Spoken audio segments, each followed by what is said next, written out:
Assalamualaikum warahmatullahi wabarakatuh. Salam sejahtera bagi kita semua. Om Swastiastu, Namo Buddhaya, salam kebajikan. Perkenalkan, nama saya Eva Nurfadia, mahasiswi program studi manajemen Universitas Bina Sarana Informatika.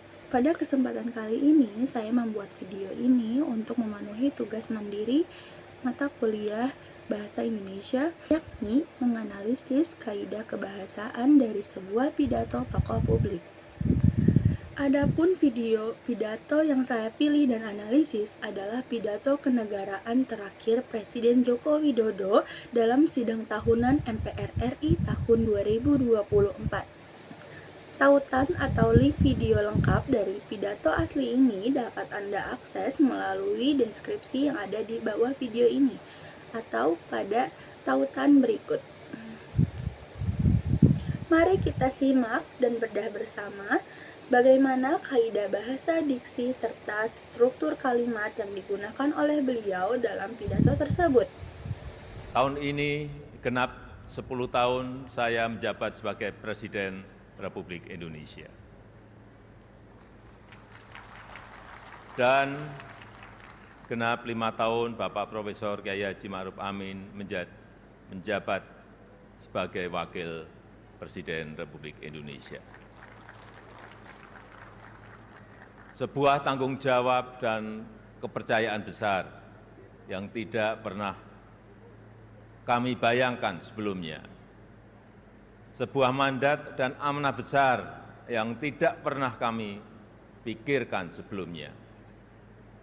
Sejak hari pertama saya menerima amanah ini, saya sangat menyadari akan ada banyak gelombang yang harus dihadapi. Akan banyak tantangan yang harus diselesaikan. Tapi sedari awal saya juga yakin dan sangat percaya bahwa saya tidak sendirian. Ada cita-cita dan harapan masyarakat. Ada dukungan dan doa dari rakyat yang selalu mengiringi dan menguatkan. Senyum, sapa, dan doa Bapak, Ibu, dan saudara-saudara sebangsa setanah air semua adalah sumber kekuatan saya. Dan hari ini, 16 Agustus 2024, di momen terakhir saya dan Profesor Kyai Haji Ma'ruf Amin berdiri di sini. Izinkan kami menyampaikan terima kasih yang tulus, terima kasih yang sebesar-besarnya kepada Bapak Ibu semua, kepada Kita baru saja menyaksikan bagian awal dari pidato beliau pada menit kedua lewat 53 detik. Dari segi fonologi dan artikulasi, pengucapan setiap kata pada kalimat tahun ini genap 10 tahun saya menjabat terdengar sangat jelas dan tegas. Tidak ada kata yang dihilangkan dan tempo berbicara cenderung melambat serta stabil untuk membangun perhatian atau atensi dari para anggota dewan dan rakyat yang mendengarkan.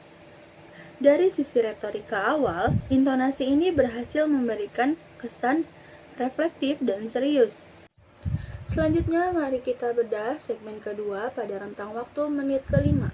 Alhamdulillah selama 10 tahun ini kita telah mampu membangun sebuah fondasi dan peradaban baru dengan pembangunan yang Indonesia sentris. Membangun dari pinggiran, membangun dari desa, membangun dari daerah terluar, sehingga sampai saat ini kita telah membangun 366.000 km jalan desa, 1,9 juta meter jembatan desa, 2.700 km jalan tol baru, 6.000 km jalan nasional, 50 pelabuhan dan bandara baru, serta 43 bendungan baru dan 1,1 juta hektar jaringan irigasi baru. Sehingga kita berhasil menurunkan biaya logistik dari sebelumnya 24% menjadi 14% di tahun 2023. sehingga kita bisa meningkatkan daya saing dari sebelumnya peringkat 44 menjadi peringkat 27 di tahun 2024. Sehingga kita mampu memperkuat persatuan kita karena akses yang lebih merata dan berkeadilan. Perhatikan bagaimana beliau memaparkan data konkret pembangunan jalan tol dan bendungan. Dari sudut pandang diksi, pilihan kata yang digunakan sangat didominasi oleh kosakata administratif kenegaraan dan pembangunan, seperti Indonesia sentris, efisiensi logistik, dan daya saing. Sedangkan dari sisi struktur kalimat atau sintaksis, beliau sering menggunakan pengulangan konjungsi pengait sehingga secara beruntun. Seperti sehingga kita berhasil menurunkan biaya logistik, sehingga kita bisa meningkatkan daya saing. Meskipun kalimat majemuk ini cukup panjang, penataan logika sebab akibatnya tetap padu, kohesif, dan mudah dipahami, menunjukkan kohesi antar kalimat yang terikat sangat kuat. Pergeseran gaya bahasa yang sangat menarik terjadi menjelang akhir pidato pada menit ke-19. Oleh sebab itu, di penghujung masa jabatan ini, izinkan saya menyampaikan suara nurani terdalam kepada Bapak, Ibu, dan saudara-saudara sebangsa setanah air, kepada seluruh rakyat Indonesia, tidak terkecuali satupun. Saya dan Profesor Kiai Haji Ma'ruf Amin mohon maaf untuk setiap hati yang mungkin kecewa, untuk setiap harapan yang mungkin belum bisa terwujud, untuk setiap cita-cita yang mungkin belum bisa tergapai. Sekali lagi kami mohon maaf. Kami mohon maaf.